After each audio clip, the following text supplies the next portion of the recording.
right, thank you, ladies and gentlemen. Jean Kleyn and Marvin Orie, please raise your hands for questions.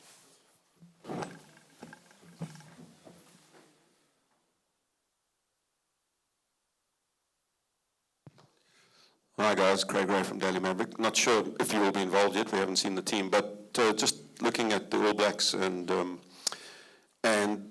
the last two games where you've had to come from behind at the death, we've seen recent history shows us when the All Blacks get ahead, 17-0 in Auckland, I think it was 15-0 at Ellis Park last year, there's almost no way of coming back. So how important is the preparation this week to make a fast start in the game, which I'm sure you'll be involved in whether you play or not?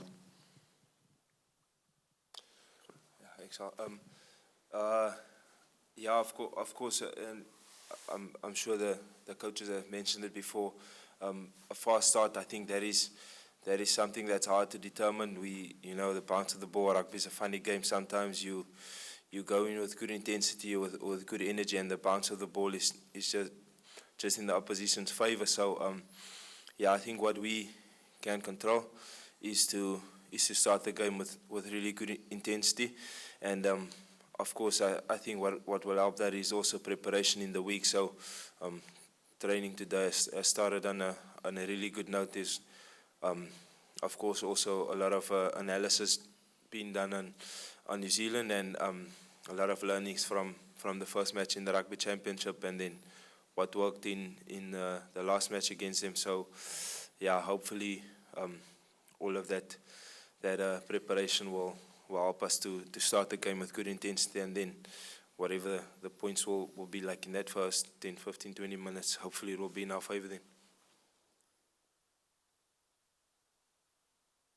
Hi John, Jerry Thornley here from the Irish Times. Good to see you, and thank you. I never thought I'd be interviewing an Irish player in the final of a World Cup.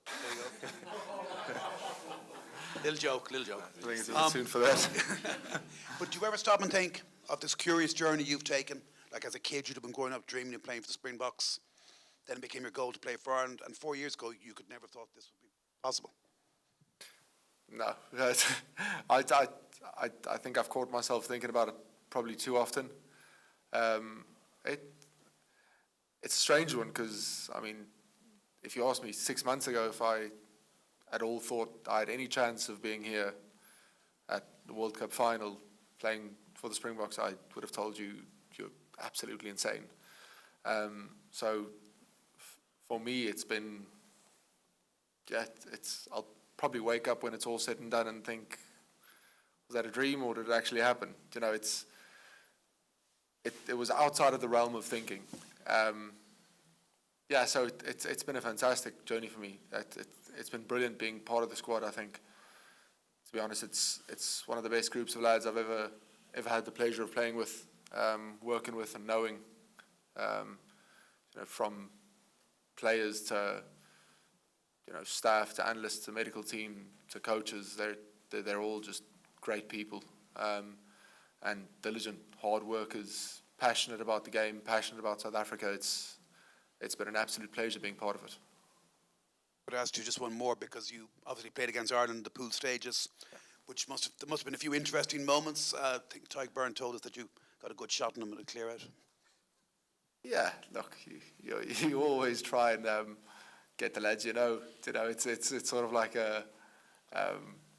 it's just one of those things. If you know someone a little bit better, you always go a little bit out of your way just to see if you can get one over on them. But no, look, I think me and Orie hit Tyke on a clear out once, but no, it was a good game. I really enjoyed it.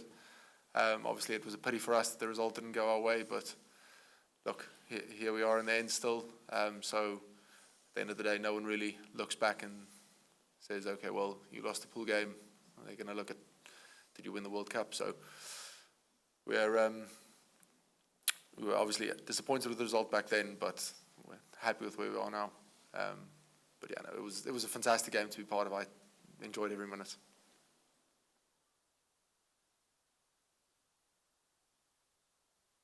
Hi guys, I know you weren't on the pitch, but can I just ask you, how surprised are you both about the allegations about Bongi? Look, Bongi's a great guy. I've known him since we played together at the Stormers, I think 9 years ago. Like, he's a fantastic guy. He's a good individual. But to be honest, I'm not really even going to comment on it. I'm not going to justify it. But all I'll say is he's a fantastic bloke. In that case, can you just give an insight into his character, what he's like for you, as not as a player but as a leader and as a friend to you both?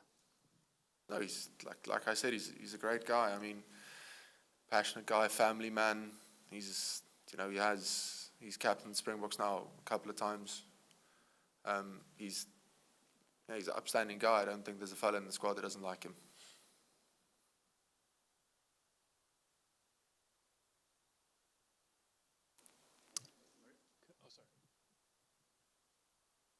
Hi, Simon Burke, SABC News. Jean and Marvin, you had a chance to visit a school in the town that the Springboks are training in. We ran into the mayor and he was singing the Springboks praises and said that the children were overjoyed by the visit from you guys. And that's a theme I've noticed in France, is that the school children have really taken to the Springboks.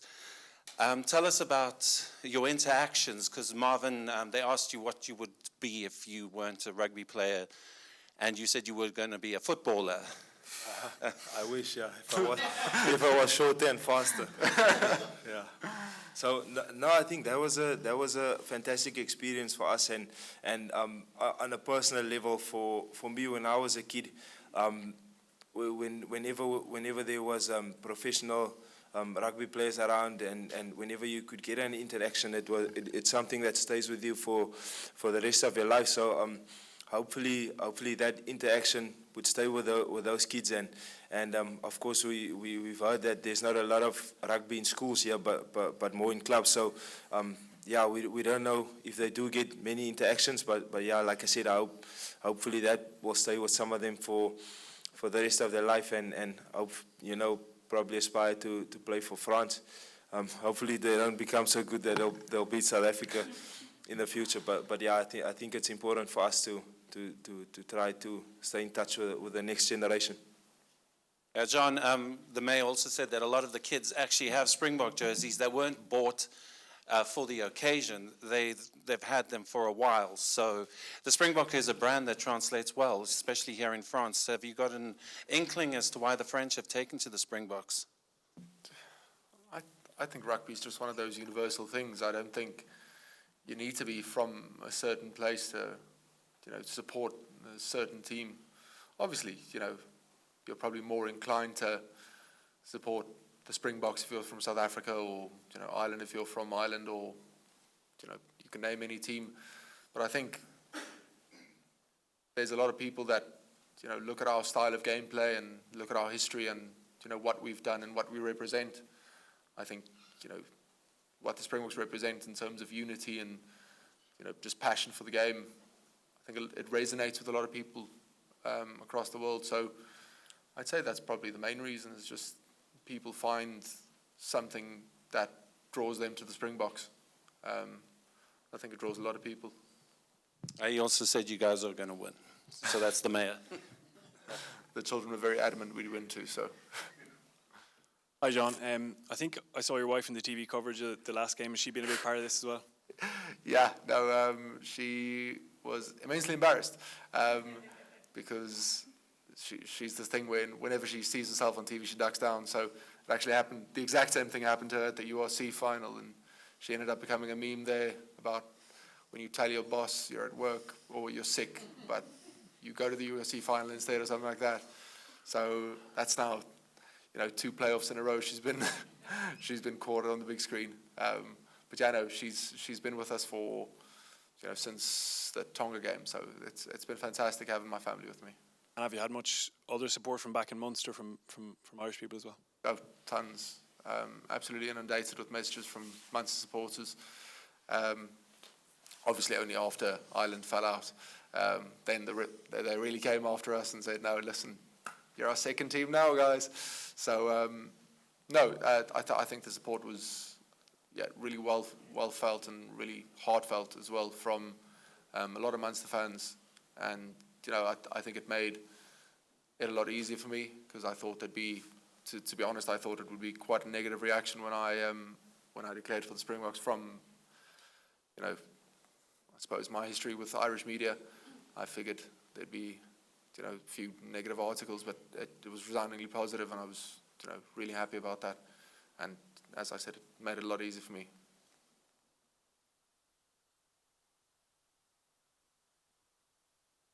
Afternoon, gents.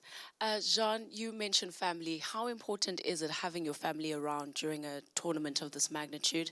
And for you, Marvin, it's always a team effort. The coaches have always spoken about how even the guys that don't play prepare the first 15, the entire 23 actually, to get onto that field. How intense have those sessions been in making sure that they are game ready for the match as well? Thank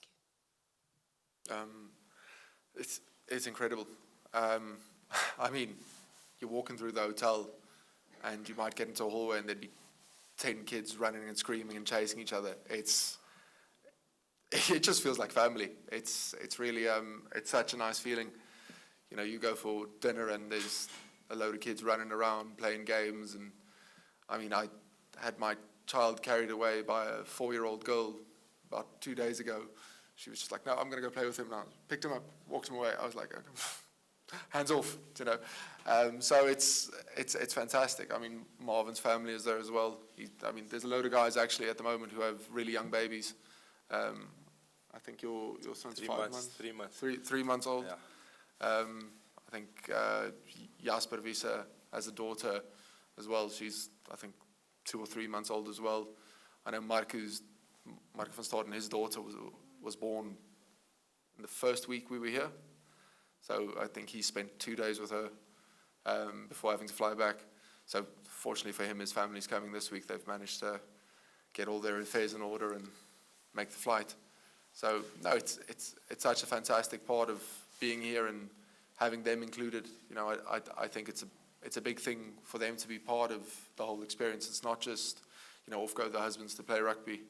It's, off we go. This is we are part of this. It's us. It's not them. I think it's fantastic.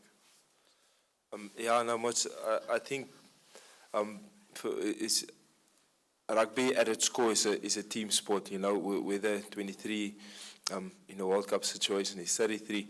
So it's important, I think, for everyone to contribute, because we also know injuries. We know you mentioned the preparation as well, and I think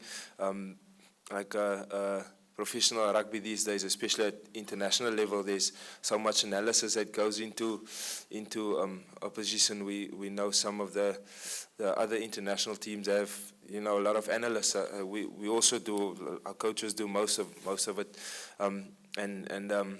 so of course the analysis is the one part, and then trying to do those analysis or do the things that the opposition do in training it's almost it sort of helps or prepares the guys who will be playing. So by the time they hit the match, they've seen whatever it is that the opposition will bring in training in that week, or in a video session, or in their own when they're watching a video analysis on their phone or laptop or whatever. So.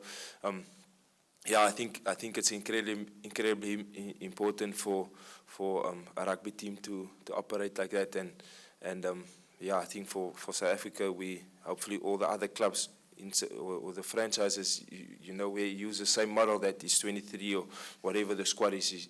Everyone is incredibly important, because you never know, there could be injuries and other guys could be quite important towards the latter stages of the competition. So I think it's quite important for us. Hi guys, it's Cherie from the New Zealand Herald. The All Blacks are known for bringing a very special type of intensity to the haka on big games, especially a World Cup final. Have you guys spoken at all about, as a team, about how you might respond to it, or what are you sort of expecting that to be like? Oh, look, I think it's a fantastic tradition, and I think it's very much part of world rugby. I think it's one of the coolest things in world rugby, but it's just part of a game day against New Zealand. It's one of the things you have to face, and actually, I played that game at Twickenham. It was my first time facing the haka, and it was a cool experience.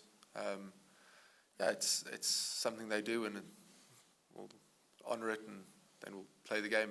I think that's really what we're looking forward to, is the rugby aspect and the 80 minutes between the four lines. That's what we're focusing on.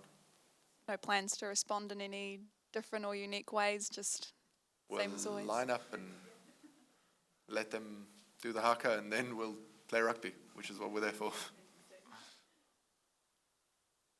Let's take the last question over there, guys. We started early, so we'll take one more question. Adania, you spoke about the analysis of the All Blacks. Can you just give us an insight as to the pictures that they will paint on Saturday? Yeah, I think without trying